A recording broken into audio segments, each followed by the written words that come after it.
Hello, welcome to Coventry University The Pitch, a challenge to manage a professional football club. Today we have Dr. Anna Semmens to answer some questions based around this shared sponsorships. Just to start with, Dr. Anna, what does a typical shared sponsorship normally involve? Well, basically it's an exchange of revenue for services. So a club will be looking for additional revenue to generate to buy players or to fund certain things that they want to do, and in exchange they will give an area on their shirt to a commercial sponsor ordinarily, who will then want to increase their brand awareness or increase some sort of marketing for their product or company that's involved. Right. So whenever there's a sponsorship deal, it's a sponsor and it's a football club. So what would a football club normally look before signing a sponsorship deal? Well, the club is going to make sure that the values of the sponsor actually fit with the own values of the club and the objectives that the club has. They do want to ordinarily generate increased revenue. So from that perspective, there'll be a fee that they're looking for. But in addition, they're probably going to want to make sure that the sponsor that's involved is actually going to be good for their image as well. And they want to pick somebody that really fits with what they're trying to do and the markets that they're trying to work in. Right. Now, I mean, on the other side, what would a sponsor normally look before signing a t-shirt sponsorship deal?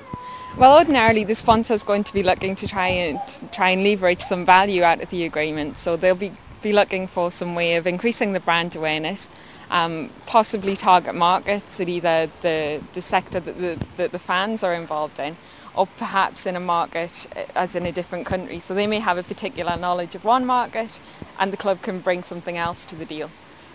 So they'll be looking to again associate with the club with shared values, but also that can give them some sort of brand awareness and generate revenue essentially on their behalf too. Oh, well, thank you, Dr. Anna. But coming back to the last question, what factors will ensure that a shared sponsorship deal is really successful?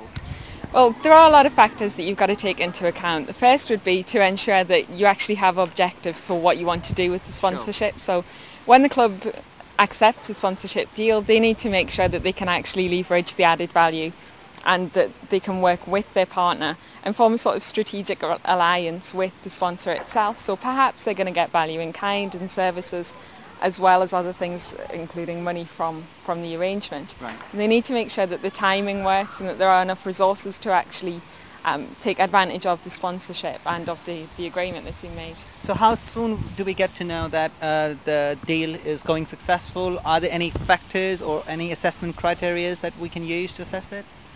Probably after the event. It's difficult to measure as you're going along because sometimes it takes time for the effects to actually have an impact. Yes.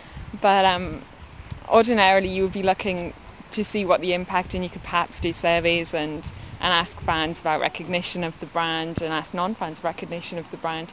And it really depends how long the sponsorship's for. If it's a short term with the aim of just getting revenue for a certain project, perhaps buying a player, or whether it's a 5, 6, even more year deal where you're perhaps working more of a strategic alliance and as a partnership than just a sponsor.